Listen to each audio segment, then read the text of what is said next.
सद्गुरु श्री ब्रह्मचैतन्य महाराज गोंदवलेकर यांचं प्रवचन 20 सप्टेंबर। प्रपंचाची आठवण हेच दुःखाचे कारण।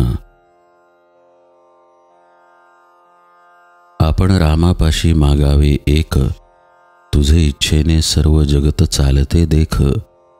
त्यातील मी एक पामर, रामा तुला कसा झालो जड।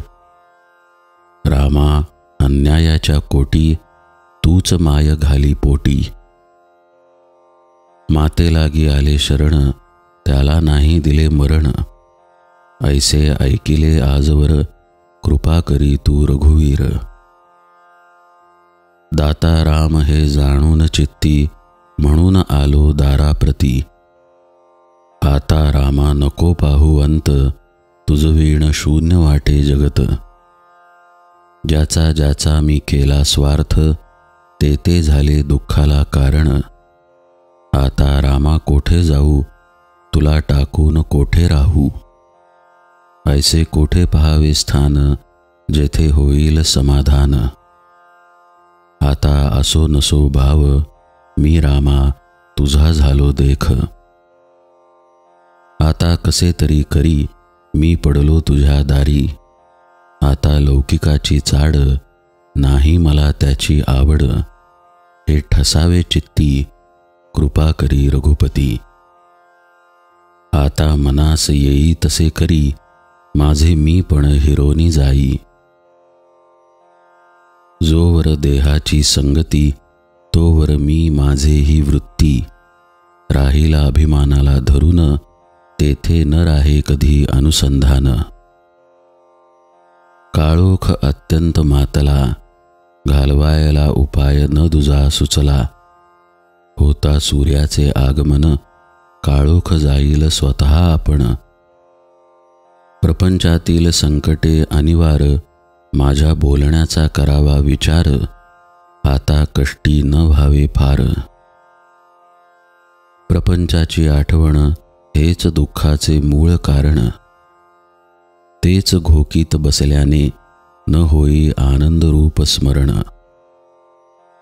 सुखदुःखाची उत्पत्ती, आपलेपणात आहे निश्चित। स्वार्थ म्हणजेच आपलेपण, म्हणून माझे मीच दुःखाला कारण।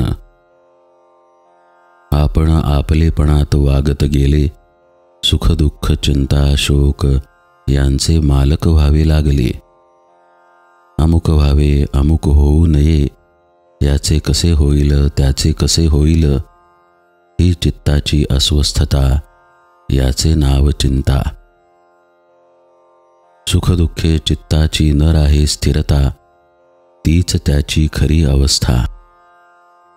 सुखदुःख परिस्थितीवर नसते, आपल्या जाणीवेवर अवलंबून राहते। ज्यात एकाला सुख वाटते, तेच दुसऱ्याला दुःखाला कारण होते। दुःखाचे मूळ कारण, जगत सत्य मानले आपण।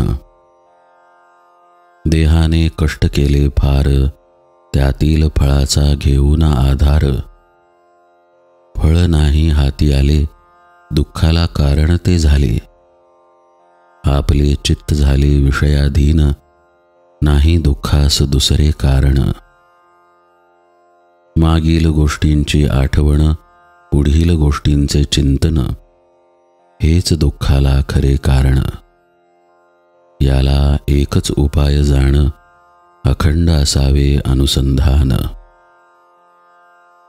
प्रपंच न मानावा सुखाचा, तो असावा कर्तव्याचा। वृत्ती होऊ द्यावी स्थिर, चित्ती भजावा रघुवीर।